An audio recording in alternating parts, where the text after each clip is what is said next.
ఈనాటి Khammam granite trading and markers association మిత్రులందరికీ ఈరోజు డైరీ ఓపెనింగ్, క్యాలెండర్ ఓపెనింగ్ ఈ రెండు ప్రోగ్రామ్స్ నన్ను అడిగారు. 29 నేను వాస్తవంగా డేట్ ఇచ్చాను. నిన్న సడన్గా ఢిల్లీ పోవాల్సి వచ్చింది. మొన్న night farmer prime minister Manmohan Singh గారు చనిపోతే వారు అంత్యక్రియలకు కూడా హాజరవ్వాల్సి వచ్చింది. మా పార్టీ తరఫున పోయి ఆయన టెన్షన్ పడుతూనే ఉన్నాడు. ఉపేందర్ సార్ వస్తారా రాన్నారు, ఎట్టి పరిస్థితులు వస్తానని చెప్పిన, కానీ పొద్దునట్టు మాత్రం ప్రోగ్రాం వరంగల్ పోవాల్సి వచ్చింది. అందరికి ఆకలి అవుతున్నట్టుంది. 2 నిమిషాల్లో ముగిస్తా. ఈ అసోసియేషన్ గౌరవ సలహాదారులు అదాలత్ నరేందర్ గారు, గౌరవ అధ్యక్షులు వెంపటి ఉపేందర్ గారు, అధ్యక్షులు రోనావత్ కిషన్ గారు, జనరల్ సెక్రటరీ షేక్ జానీ గారు, ట్రెజరర్ ఎం నవీన్ కుమార్ గారు, వైస్ ప్రెసిడెంట్ బూర్ల కృష్ణ గారు, ఉపాధ్యక్షులు షేక్ రహీం గారు, క్షత్రం శశిగిరి గారు జాయింట్ సెక్రటరీ గారు, ఇంకో జాయింట్ సెక్రటరీ శంకరాచార్య గారు బయట ఉన్నారు మిత్రులు. గ్రానైట్ అసోసియేషన్ నుంచి కూడా వచ్చినటువంటి వైస్ ప్రెసిడెంట్ తమ్మినేని సాగర్ గారు,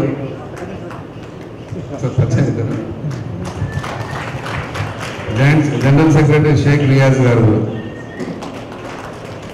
వీరు కాకుండా మిగతా మన గ్రానైట్ కుటుంబం క్వారీ ఓనర్లు కానీ, ట్రేడింగ్ కానీ, లారీ ఓనర్స్ అసోసియేషన్ కానీ, ఇంకేదైనా కానీ గ్రానైట్ కుటుంబంలో గ్రానైట్లో పనిచేసే ఫ్యాక్టరీలో పనిచేసే వాళ్ళు కానీ, క్వారీలో పనిచేసే వాళ్ళు కానీ, ఇంకా దీంట్లో దాదాపు ప్రైజింగ్ అన్ని సంబంధించిన వ్యక్తులు వచ్చి ఉన్నారని నాకు అర్థమవుతుంది. అందరికీ కూడా పేరున హృదయపూర్వక ధన్యవాదాలు, నమస్కారాలు తెలియజేసుకుంటూ, గతంలో కూడా లాస్ట్ ఇయర్ డైరీ ఓపెనింగ్ ఆ ముదిగొండ గుర్రాలపాట దగ్గర లారీ ఆఫీస్ ఓపెనింగ్ దగ్గర అక్కడనే చేసినట్టుంది. మనం అసోసియేషన్ ఆఫీస్లో చేసినాం. ఈసారి కొంచెం ఇక్కడ పెట్టుకుంటామనంటే నేను జనరల్గా ఎందుకులే సింపుల్గా చేసుకోమంటాను, కానీ మీ ఉత్సాహాన్ని బట్టి నేను కాదనలేకపోయినా, అందరం ఎక్కడున్నా సరే ఒక క్వారీ ఓనర్గా నేను రాజ్యసభ సభ్యుని అయినప్పటికీ కానీ, ఏ పార్టీ అధికారంలో ఉన్నా కూడా ఒక విషయం చెప్పాలనుకుంటే, గ్రానైట్ శ్రేయస్సు కోసం, క్వారీల శ్రేయస్సు కోసం, ఫ్యాక్టరీల శ్రేయస్సు కోసం, గ్రానైట్లో పనిచేస్తున్నటువంటి కార్మికుల కోసం, లారీ ఓనర్స్ కానీ ఇంకెవరైనా కానీ ఏదైనా సరే నాకు ఈ గుర్తింపు తెచ్చిందే, నన్ను ఇంత వాణి చేసిందే నాకు గ్రానైట్ పరిశ్రమ. నేను గ్రానైట్ అసోసియేషన్ ఖమ్మం జిల్లా కానీ, స్టేట్ అసోసియేషన్ కానీ, ఇంకా భారతదేశంలో ఉన్నటువంటి ఎక్కడ ఏది మాట్లాడినా కూడా ఇది నా ఫ్యామిలీ అనే చెప్తాను. నేను ఇది నా కుటుంబం అనే చెప్తాను. ఎందుకంటే ఏ రోజు ఏ రాత్రి అర్ధరాత్రి కూడా యుగంధర్ ప్రెసిడెంట్ కావచ్చు, అంతకుముందు ఉన్నటువంటి రమణ గారు కావచ్చు, మధు గారు కావచ్చు, వెంకట్రావు గారు కావచ్చు, ఇంకెవరైనా కావచ్చు, ఎన్ని స్టేట్ రాయల్ నాగేశ్వరరావు గారు కూడా కావచ్చు, ఎవరు అధ్యక్షులు ఉన్నా కూడా నా బాధ్యత నేను నిర్వర్తిస్తూనే ఉంటా. వాళ్ళు అర్ధరాత్రులు ఫోన్ చేస్తూనే ఉంటారు.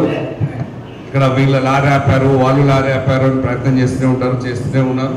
అయినప్పటికీ నేను ఏమాత్రం కూడా ఆలస్యం చేయకుండా నా వంతు కృషి నేను చేస్తూనే ఉంటా. ఇండస్ట్రీని కాపాడుకునే ప్రయత్నం చేస్తూనే ఉంటా. కాకపోతే ఏంటంటే ఇప్పుడున్న పరిస్థితుల వల్ల కొంత గ్రానైట్ కోవిడ్ వచ్చిన దగ్గర నుంచి ఇంతవరకు యాక్చువల్గా 2019-20 నుంచే మన పరిశ్రమకు ఏదో దిశ తెలియనట్టుంది. కోలుకోలేని పరిస్థితిలోకి వెళ్ళిపోతున్నాం. రోజు రోజుకు నెట్టివేయబడుతున్నాం. ఇదేమో మీరు పూర్తిగా మార్కింగ్ అండ్ ట్రేడింగ్, నేను మాట్లాడేది మొత్తం ఇండస్ట్రీ గురించి. మీరు కూడా మార్కర్స్ కానీ, ట్రేడర్స్ కానీ నేను ఒక రిక్వెస్ట్ చేసేది ఏంటంటే, క్వారీ ఓనర్ల కష్టాలు ఓనర్లకు ఉన్నాయి, ఫ్యాక్టరీ ఓనర్ల కష్టాలు ఫ్యాక్టరీలకు ఉన్నాయి, మీ బాధలు మీకున్నాయి, మార్కర్ల బాధలు వాళ్ళకు ఉన్నాయి. అందరి బాధలు నాకు తెలుసు. కాబట్టి అందరం కలిసిమెలిసి కూర్చొని చర్చించుకొని ఏం చేస్తే బాగుంటుంది, ఏది ఎట్లా చేసుకుంటే బాగుంటుంది అనేది ఒక సంయమనంతో అందరు కలిసిమెలిసి నడిస్తే కొంతకాలం దీన్ని తీసుకెళ్తే మంచి రోజులు వస్తాయి. ఆ మంచి రోజులు వచ్చిన తర్వాత మళ్ళీ ఒకసారి ఖమ్మం మళ్ళీ ఒక గ్రానైట్ హబ్ రాజస్థాన్ లాగా మళ్ళీ దాని ప్రయత్నం చేస్తాం. చాలా మటుకు పరిశ్రమ 75% దాకా సిక్ అయింది, ఎన్పిఏలోకి వెళ్ళిపోయింది పరిశ్రమ. ఆల్మోస్ట్ ఆల్ మీకు తెలియాలి ప్రొడక్షన్ ఎంత పడిపోయి ఉంటుంది, ఎంత వస్తుంది. ఇప్పుడు గతంలో 4-5 సంవత్సరాల క్రితం కానీ 2-3 సంవత్సరాల క్రితానికి డే బై డే తగ్గుతుందని నేను అనుకుంటున్నాను. 50% పైన వాళ్ళ ఎక్స్పోర్ట్ అంటే ఇక్కడి నుంచి సప్లై చేయడం తగ్గిపోయిందని అంటే అర్థం చేసుకోవాలి ఈ గ్రానైట్ పరిశ్రమ ఎట్లా ఉందో. ఇప్పుడు ఉన్నటువంటి రాష్ట్ర ప్రభుత్వానికి కూడా నేను చెప్తూనే ఉన్నాను. మొన్న కూడా గౌరవనీయులు పెద్దలు తుమ్మల నాగేశ్వరరావు గారి దృష్టిలో పెట్టడం జరిగింది. క్వారీల ప్రాబ్లం సాల్వ్ చేస్తే దాని ద్వారా ఫ్యాక్టరీలు సాల్వ్ అవుతాయి. ఫ్యాక్టరీలను మాత్రం 2009 నుంచి ఏదో విధంగా కాపాడుకుంటూ వస్తూనే ఉన్నాం. మళ్ళీ కూడా ఎంత కష్టమైనా కాపాడుతాం. ఇప్పుడు క్వారీలను కాపాడుకునే ప్రయత్నం ఉంది. మీకు తెలియాల్సింది ఏంటంటే 1990లోనో 95లోనో 2000లోనో లీజులు ఇచ్చినప్పుడు ఇదే మైనింగ్ అధికారులు, ఇదే సర్వేయర్లు, ఇదే డైరెక్టర్లు, ఇదే జాయింట్ డైరెక్టర్లు, ఇదే డిప్యూటీ డైరెక్టర్లు, డైరెక్టర్ ఆఫ్ మైన్స్ అండ్ జియాలజీలు కానీ, ప్రిన్సిపల్ సెక్రటరీలు కానీ వీళ్ళందరూ కూడా అప్పుడున్న టెక్నాలజీతో అప్పుడున్నటువంటి పరిస్థితులతో ఓన్లీ చైన్ సర్వే చేసి ఒక ల్యాండ్ లొకేషన్ చేసి ఒక ఓల్డ్ స్టోన్ ఎక్కడి నుంచి రోడ్లు కానీ ఓఎస్ స్టోన్స్ ద్వారా కానీ ల్యాండ్ డిక్లేర్ చేసి లీజులు ఇచ్చారు. ఆ లీజులు ఇచ్చినటువంటి మైన్స్లోనే ఓనర్లు తవ్వుతారు. ఓనర్లు ఎప్పుడైనా ఏదైనా కొద్దిగా చిన్న విషయాలు ఏమైనా జరిగితే కూడా 10% అటు ఇటు తవ్వుతారు తప్ప అసలు లీజు తవ్వరు. అలాంటిది ఇప్పుడు ఈటీఎస్ నోటీసులు ఇస్తున్నారు. ఇవన్నీ నేను ఎందుకు మాట్లాడుతున్నా అంటే ఎట్లాగ మన వాళ్ళందరూ సోషల్ మీడియాలో పెడతారు. ఇది ప్రభుత్వం దృష్టిలో కూడా పోవాలి, మన కష్టాలు కూడా తెలిస్తే మాత్రమే చెప్పడానికి చెప్తున్నారు. ఆ ఈటీఎస్ నోటీసులకు ఒక అర్థం ఉండాలి. ఇచ్చేటోళ్ళకు కూడా ఇచ్చేటోడు మైనింగ్ అధికారి ఇస్తాడు, నిన్నటిదాకా వస్తాడు, ఇది బాగానే ఉంది విత్ ఇన్ ద లీజ్ ఏరియాలోనే పనిచేస్తున్నాడు, కింద పర్మిట్లు ఇవ్వచ్చు అని చెప్పేసి సర్టిఫై చేసి పర్మిట్లు ఇస్తారు. తెల్లారేసరికి ఇది లీజ్ అవుట్లో చేస్తున్నారు, అది ఎక్కడో లీజ్ ఉంది, ఇది ఎక్కడో తోగుతున్నారు అని చెప్తారు. అధికారులకు కూడా చెప్తున్నాను, ఎందుకంటే మీ ఉద్యోగాలపై మీకు ఉండొచ్చు కానీ గ్రానైట్ కార్మికులు కానీ, గ్రానైట్ వ్యాపారస్తులు కానీ, మార్కర్లు కానీ, ట్రేడర్స్ కానీ, లారీ ఓనర్లు కానీ ఎవరు కూడా దొంగలు కాదు. పోలీస్ అధికారులకు కూడా చెప్తున్నాను, నేను ఒక దొంగలాగా మాత్రం చూడకండి.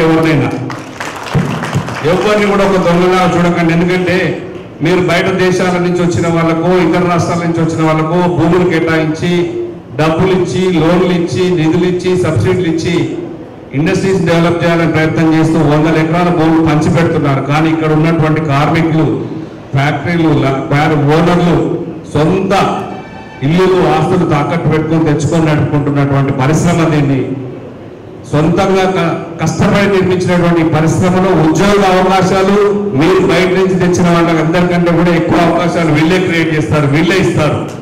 వీళ్ళని కాపాడుకుంటేనే తప్ప ఈ ప్రభుత్వాలకు మనుగడ ఉండదు. రెవెన్యూ ఇచ్చేది వీళ్ళే, కష్టపడి చేసేది వీళ్ళే, ఉద్యోగాలు ఇచ్చేది కూడా వీళ్ళే, అన్ని చేసేది వీళ్ళే. పైనుంచి వచ్చిన వాళ్ళు ఏదో 5-10 సంవత్సరాలు ఉంటారు, ఫ్యాక్టరీ కడుతున్నట్టు యాక్షన్ చేస్తారు. 10-15 సంవత్సరాల తర్వాత 100 ఎకరాలు మీరు ఇస్తే దానికి 5 ఎకరాలు కడతారు, 95 ఎకరాలు పక్క పెడతారు. 15 ఏళ్ళ తర్వాత దాని మీద హక్కులు వచ్చినాక అమ్ముకొని వెళ్ళిపోతారు. ఈ పరిశ్రమలో ఈ కట్టుకునేది ఎకరం 2 ఎకరాల ఫ్యాక్టరీలు, 6 ఎకరాల ఫ్యాక్టరీలే. ఇవి ఎక్కడి పోవు, వాళ్ళు వాళ్ళ పిల్లలు కట్టుకొని సంపాదించుకొని వాళ్లకు కుటీర పరిశ్రమగా నడుపుకునేదే ఇండస్ట్రీ. ఇది గట్టిగా నేను ప్రభుత్వానికి కూడా చెప్తున్నాను. ఈ ఈటీఎస్ నోటీసులు బంద్ చేయాలి. నోటీసులకు దానికి సమాధానం తీసుకొని ఖచ్చితంగా వెనక్కి తీసుకోవాలని చెప్పేసి నేను ప్రభుత్వానికి విన్నవిస్తున్నాను. ఫ్యాక్టరీ ఓనర్లు కూడా ఎలాంటి ఇబ్బందులు, వాళ్ళు ఏం తప్పు చేయరు, స్లాబ్ సిస్టమ్ ప్రకారం కట్టుకుంటూనే వస్తున్నారు. వాళ్ళ సమస్యలు కూడా పరిష్కరించాలి.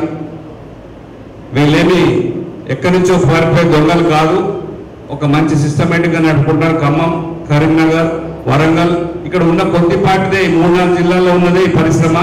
దీన్ని దయచేసి కాపాడుకోవాలని చెప్పేసి ప్రభుత్వంలో ఉన్న పెద్దలకు మనవి చేసుకుంటూ మన మిత్రులందరూ కూడా తెలియజేసుకునేది ఏంటంటే, ఎలాంటి ఇబ్బందులున్నా ఒక్క మాట చెప్పేది ఏంటంటే, ఎవరికి కష్టం వచ్చినా సరే, ఎవరికి బాధ వచ్చినా సరే ఒక యూనిట్గా ఉండి మీ ట్రేడర్స్ కానీ, మార్కర్స్ కానీ, మా గ్రానైట్ అసోసియేషన్ కానీ, క్వారీ ఓనర్స్ అసోసియేషన్ కానీ అందరూ కనుక కలిసి కట్టుగా ఒక యూనిట్గా ఉంటే అందరి ప్రాబ్లమ్స్ సాల్వ్ అవుతాయి.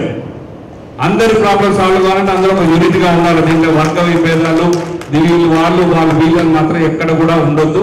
గ్రానైట్ అంటే ఒక సిన్సియారిటీగా అందరం కలిసి పార్టీలకు అతీతంగా పోదాం. నేను రావడానికి ఎక్కడికైనా సిద్ధంగా ఉన్నా. పార్టీలకు అతీతంగా పనిచేసుకొని ఇండస్ట్రీస్ని కాపాడుకోవాలని చెప్పేసి మనస్ఫూర్తిగా కోరుకుంటూ, ఇంత మంచి ప్రోగ్రాం చేస్తున్నటువంటి మిత్రులందరికీ ఉపేందర్ వీళ్ళు, నరేందర్ గారు, ఈ బాడీ కొత్తగా ఎన్నుకున్నటువంటి కార్యవర్గాన్ని కానీ ముందున్నటువంటి మిత్రులందరూ కూడా పేరు పేరున హృదయపూర్వక ధన్యవాదాలు తెలియజేసుకుంటూ నేను అందరికి ఆకలిస్తుంది.